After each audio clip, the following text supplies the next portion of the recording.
Ibu kalau yes.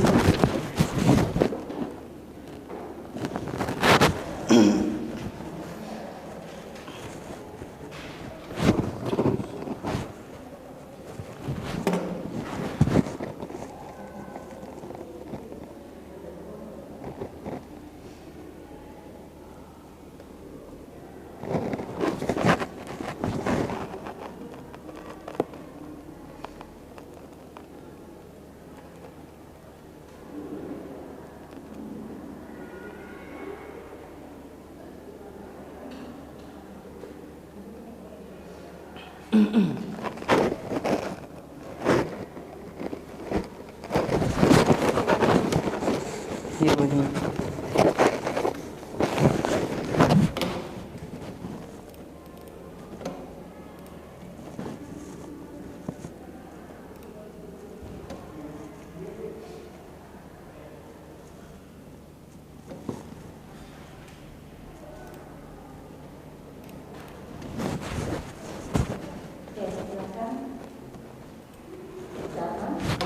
Sudah Bu.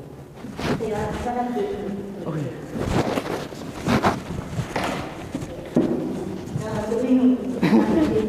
Oke, baik. Nanti mekanismenya Yusuf akan menyampaikan 5 sampai 10 menit. Nggih. Karena itu sampaikan secara singkat jelas padat gitu ya.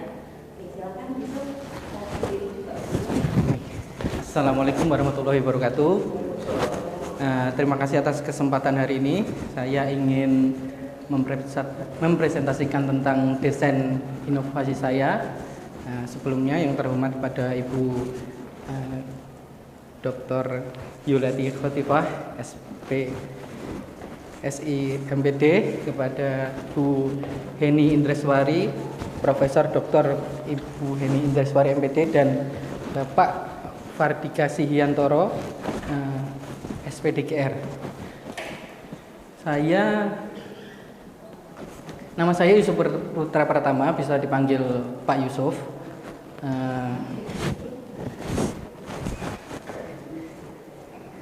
Saya akan mulai mempresentasikan tentang desain inovasi pembelajaran. Kalau di BK namanya desain inovasi layanan bimbingan dan konseling. Ada 5 poin yang akan saya presentasikan hari ini, yaitu pertama, pengalaman paling bermakna di kuliah PPG ini tentang mata kuliah. Lalu kemudian selanjutnya desain inovasi yang saya buat. Yang ketiga, rencana tindak lanjut. Yang keempat, paradigma baru atau makna guru. Kalau di BK itu paradigma baru makna konselor, seperti itu. Yang terakhir yaitu laporan layanan secara naratif. Ada 2 mata kuliah yang saya ambil yang menurut saya paling bermakna, di mana itu yang satu yaitu PPL, ada PPL 1, PPL 2. Yang kedua yaitu pembelajaran sosial emosional yang topiknya yaitu tentang CASEL. Ada 5 kompetensi kemampuan sosial emosional. Nanti akan saya bahas lebih lanjut. Nah, yang menurut saya paling bermakna yaitu yang ini 5 kompetensi sosial, didasarkan pada kerangka kolaboratif for academic, social and emotional learning, atau bisa disingkat CASEL, yang di dalamnya ada self awareness atau kesadaran diri, kedua self management atau pengelolaan diri, yang ketiga social awareness, kesadaran sosial, yang keempat relation skill atau keterampilan hubungan, serta yang kelima responsible decision making, pembuatan keputusan yang bertanggung jawab. Nanti saya akan menjelaskan kenapa kok ini penting. Lalu PPL, di PPL saya banyak mendapat pengalaman, dan di PPL itu PPL pertama itu kami melakukan observasi, lalu kemudian asistensi. Yang PPL kedua kami praktik, yang dimana praktiknya itu ada 4 layanan, itu layanan dasar, responsif, perencanaan individual dan dukungan sistem. Nah, yang membuat pengalaman itu bermakna bagi saya karena waktu itu di PPL 1 itu saya melakukan observasi dan asistensi, mengobservasi bagaimana guru konselor Pamong itu memberikan layanan klasikal di sana.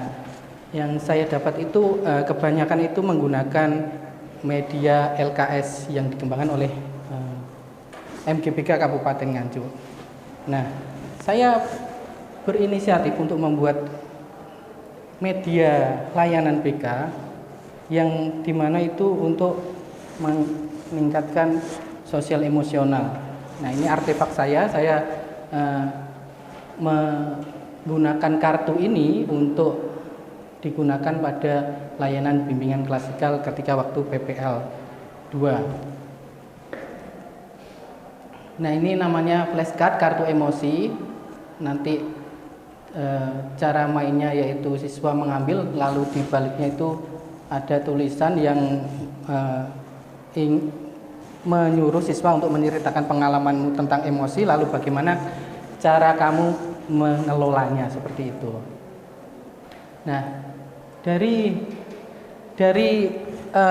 pengalaman saya PPL tadi dan artefak tentang kartu emosi tadi itu menjadi dasar saya untuk mengembangkan mencari media BK yang tadi kan cuma pada emosi ya, ada 5 aspek. Nah, itu saya ingin ke media yang aspek lain seperti itu.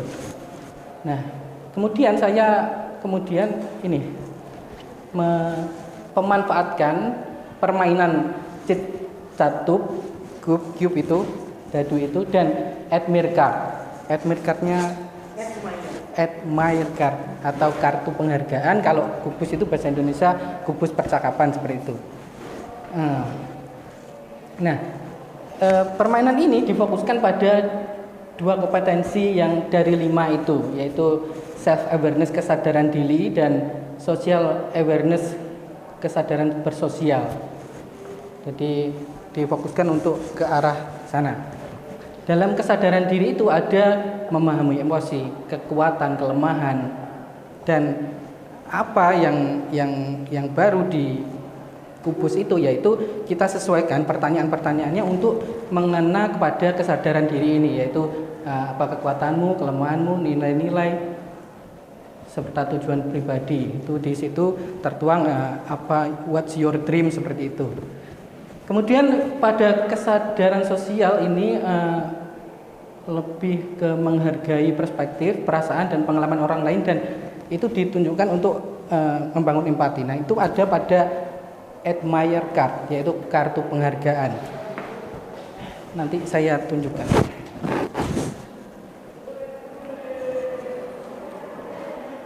Nah, prosedur pembuatan, seperti apa prosedur pembuatannya? Saya merangkumnya seperti ini ya. Prosedur pembuatan mulai dari asesmen, melihat apa kebutuhan siswa, lalu merancang konsep apa permainan atau media yang mungkin cocok untuk itu materi yang sesuai materi tadi, sosial emosional itu. Lalu pembuatan, merancang dulu, lalu kita print. Oke. Lalu implementasi, kemudian evaluasi. Nah, asesmen apa? Ini saya dasarkan pada ketika saya PPL 1 saya melakukan AKPD. Nah, ini topik ini itu mengena pada yang saya merah-merah ini. Saya belum tahu tentang potensi diri saya belum mengenal jati diri saya jarang bermain. Jadi saya berharap permainan ini bisa menjawab dari kebutuhan siswa tersebut, seperti itu. Nah, ini desain produknya sebelum diprint, kemudian akan diprint. Ini sepertinya kertasnya kurang tebal sehingga tidak keras gitu ya. Nah, kok ngeblur? Oke. Admire card. Nah, ini didasarkan pada kartu penghargaan atau kartu ucapan. Biasanya ada kartu ucapan selamat ulang tahun apa. Nah, ini saya modifikasi untuk agar seperti ini. Nah, ini kelebihan, kekurangan, ucapan penghargaan. Siswa harus mengisi ini. Nah, nanti cara ngisinya gimana?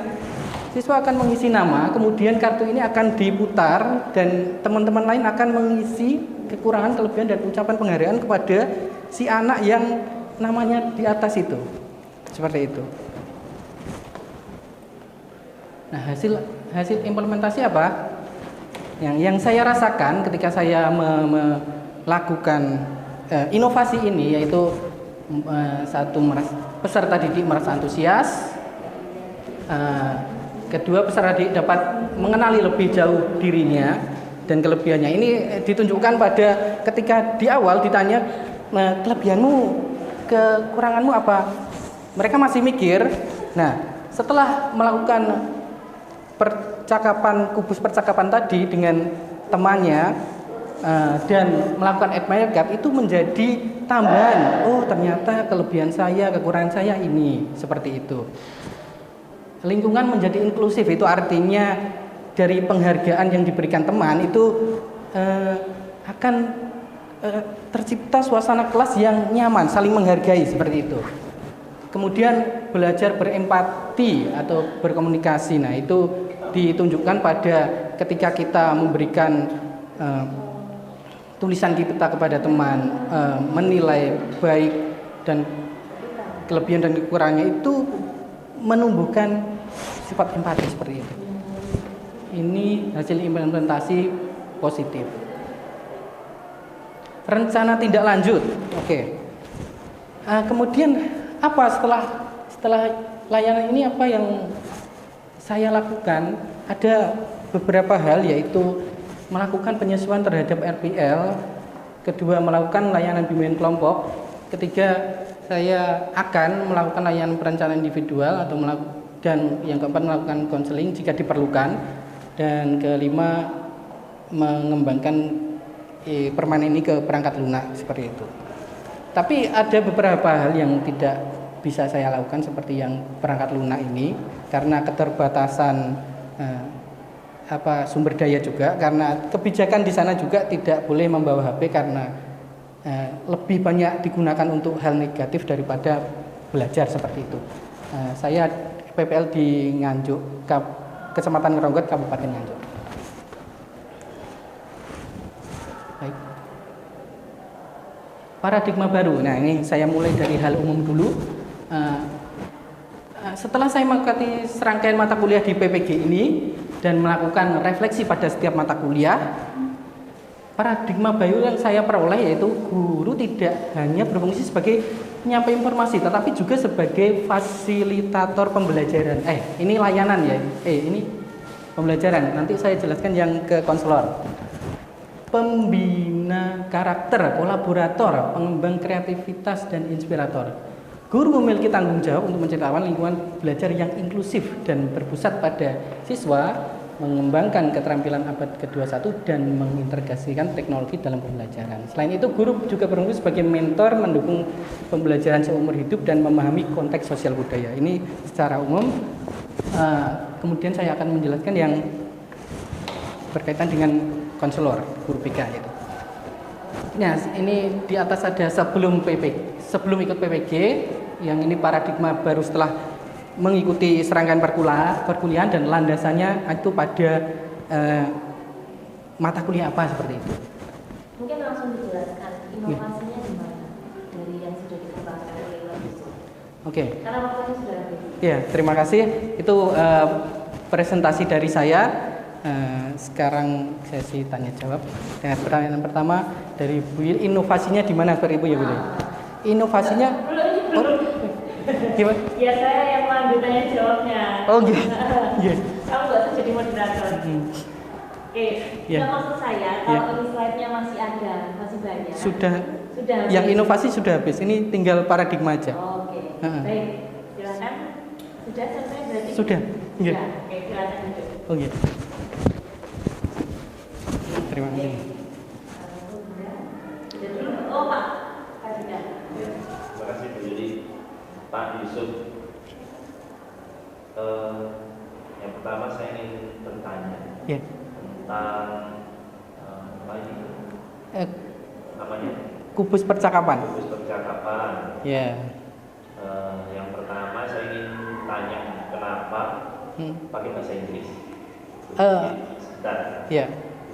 Untuk ini ya, apa rasanya mengapa kok ada tulisan-tulisan bahasa Inggris di sini? Apakah ada maksud tujuannya atau ada kok nggak di bahasa Indonesia kan itu?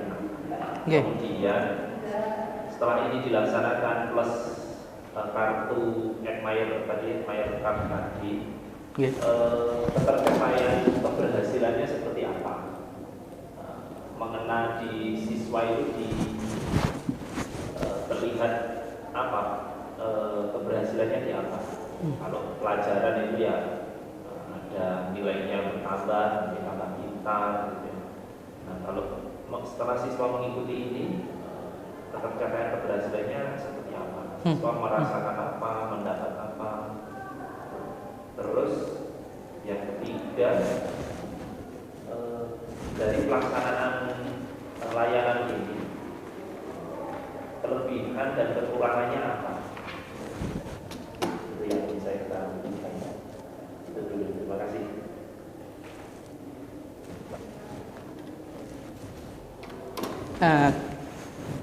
Berdiri apa duduk? Silakan. Oke. Kalau ini berdiri juga boleh. Oke. Namanya. Ya, terima kasih. Saya akan coba menjawab yang pertanyaan pertama. Kenapa aku pakai bahasa Inggris? Karena saya ini merasa di kurikulum Merdeka itu adalah kayak menggabungkan beberapa mata pelajaran untuk dikolaborasikan seperti itu. Jadi saya berharap siswa juga bisa belajar sedikit-sedikit tentang bahasa Inggris seperti itu. Yang kedua, indikator keberhasilan. Saya evaluasinya pakai evaluasi hasil. Itu pertanyaannya, apakah kamu mengerti perasaanmu sekarang, apa kelebihan dan kekuranganmu seperti itu. Berdasar dari itu saya berharap dapat terlihat seberapa keberhasilannya. Dan dari implementasi yang saya lakukan kemarin, saya merasa kalau keberhasilannya itu belum bisa dikatakan signifikan, tapi ada perubahan yang awalnya siswa tidak dapat menilai dirinya, menyebutkan apa kelebihan kekurangannya, dan bisa menumbuhkan itu dan menciptakan mengembangkan rasa empatinya itu ditunjukkan pada ketika dia antusias melihat isian admire card-nya, apa sih yang temanku isikan terhadapku itu. Saya rasa itu yang bisa saya. Lalu apa kelebihan kekurangan? Kelebihan dan kekurangan ini yang saya rasakan ini pada proses pemberian permainan itu, di mana saya waktu itu yang awal itu ya pas implementasi itu dilakukan menyeluruh ke kelas. Jadi kekurangannya itu saya rasa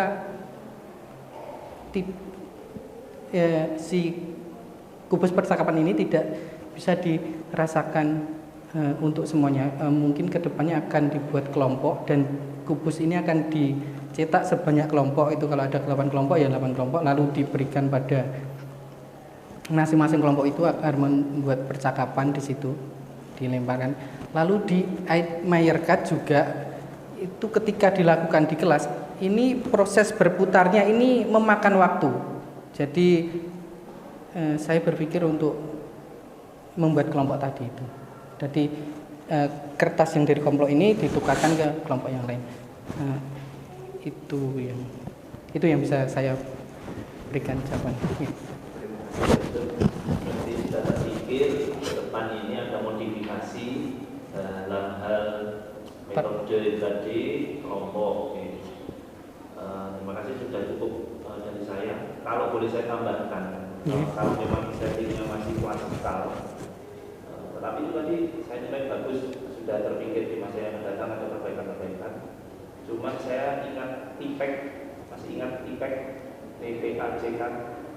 T-nya teknologi. Tek- Masih ingat? Atau Enggak baru-baru ingat. tahu ini? Dalam arti ada nilai tambah kalau menggunakan teknologi di dalam setting himpunan. Seperti ini kan ya masih tradisional, bus dan kartu. Ya. Mungkin kalau memang ini untuk dicari mana dia dapat sisi yang mana, ya, mungkin terpikir bisa menggunakan, pernah tahu wheels of name pakai layar. Ya, di layar. Oh. Di layar, sehingga ini bisa ditampilkan di layar untuk dinikmati bersama. Yes. Si A klik, dia dapat sisi yang mana. Jadi satu itu lebih efisien, tidak menggunakan ini yang satu-satu rusak, lebih praktis dan lebih ini bisa, teknologinya ada tambah teknologi. Oke, mungkin itu. Terima kasih. Saya kembalikan ke Bu Yuli.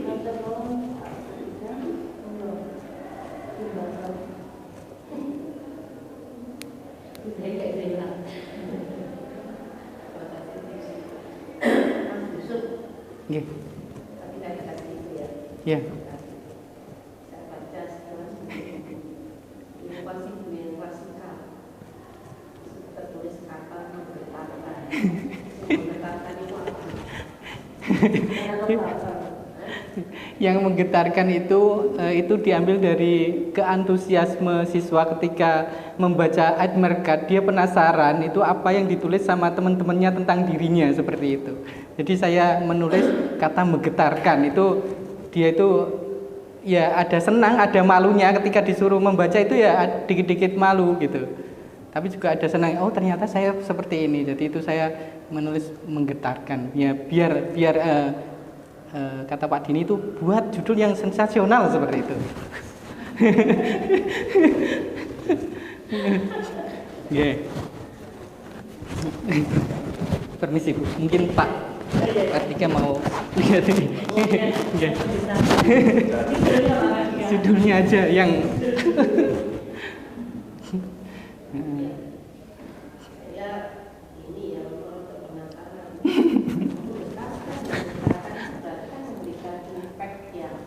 oh. Memberikan impact yang tidak kecil, artinya sampai bisa saja itu menggunakan perilaku. Impactnya dari situ. Tidak sekedar bisa dulu sekali. Ya. Nah, memang kalau dibilang sensasional ya sensasional. Tapi ya mono tapi ya bukan mono gitu. Terima kasih. Artinya ada hal yang harus kita pikirkan dan antisipasi bahwa itu betul-betul merupakan satu ikhtiar yang mampu membantu tidak sekedar antusiasme ya, tapi ada perubahan ke arah yang lebih baik. Nah, pilihannya cepat cute. Kenapa? Pilihannya kalau dari sisi inovasi, ya kira tadi sudah bisa banyak. Karena didasarkan pada ini dua pokok ini dari 5 dari Castle itu, 5 kompetensi dari Castle itu difokuskan ke kesadaran diri dan kesadaran sosial. Nah, yang saya anggap bahwa cube itu masuk ke dalam kesadaran diri, bisa membuat siswa bercakap, berkomunikasi sama temannya itu tentang apa kelebihannya, apa hobimu, apa makanan favoritmu, seperti dia bisa mengenal dirinya, kelebihannya seperti itu. Itu original dari Mas Yusuf atau original dari orang lain? Tidak, ini permainan anak-anak kecil Amerika itu, permainan. Jadi diadopsi atau diadaptasi? Diadaptasi, nanti kita sesuaikan pertanyaannya kepada yang ini. Jadi namanya tetap, levelnya tetap kita. Iya. Dari sana aslinya. Iya. Kemudian diadaptasi. Iya. Sudah izin namanya punya.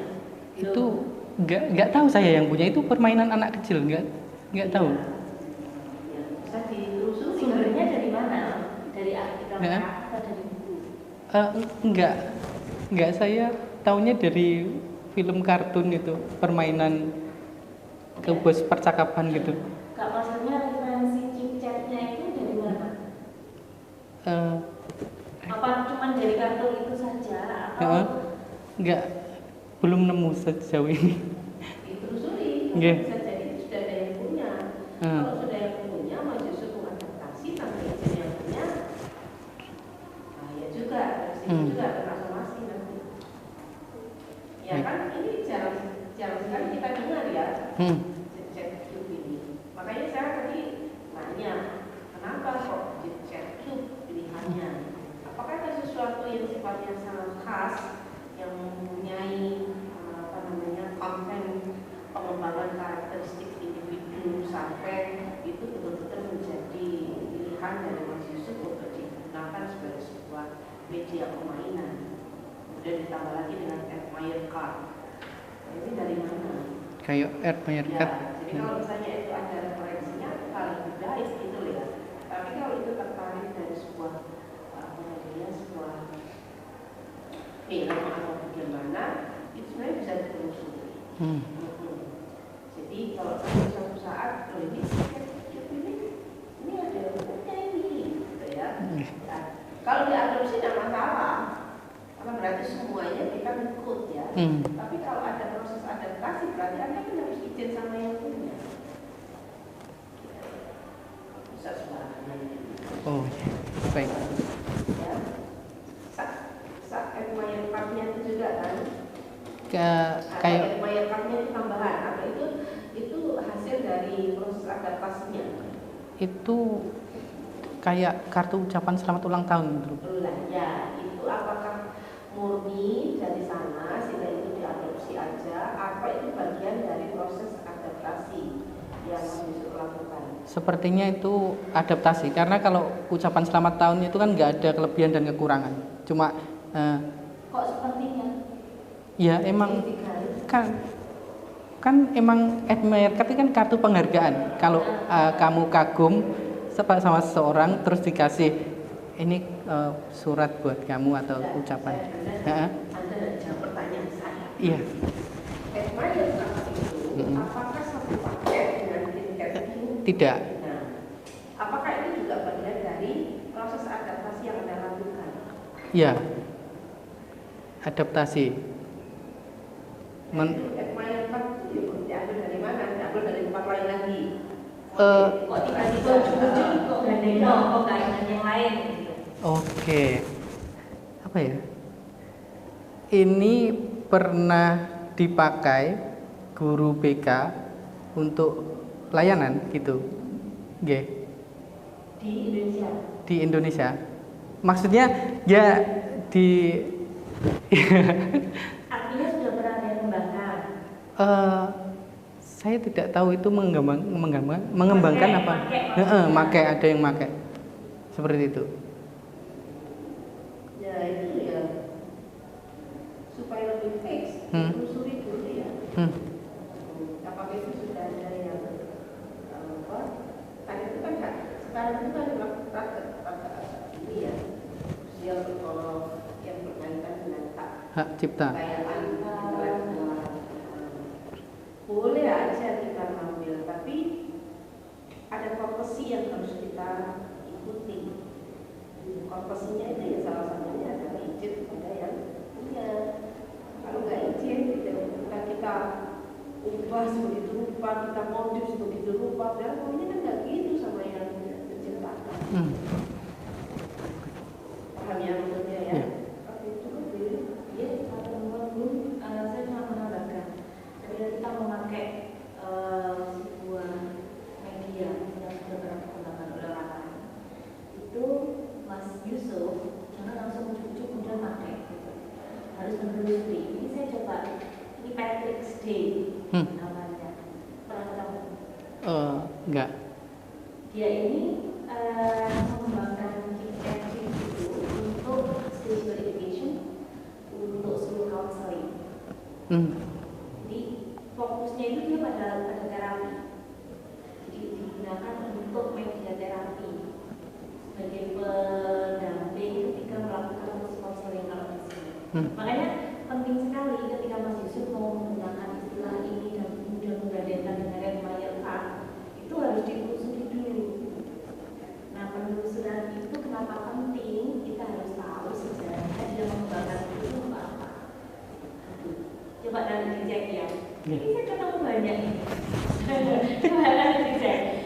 Izinnya ke siapa ya yang tulis ini? Ini kan yang tulis ada, dia ada alamatnya, kok bisa kirim email ke sini. Gitu. Nah itu pentingnya, karena sekarang mahasiswa kan sudah bukan S1 lagi kan ya, pendidikannya ini kan profesi gitu. Gitu ya Mas ya. Oke, menurut saya sudah ya Pak Perhatikan. Monggo silakan keluar ruangan sebentar, maksimal 5 menit. Nanti akan saya foto masuk. Ya, nanti boleh minta foto Bu. Oh boleh, silakan dulu.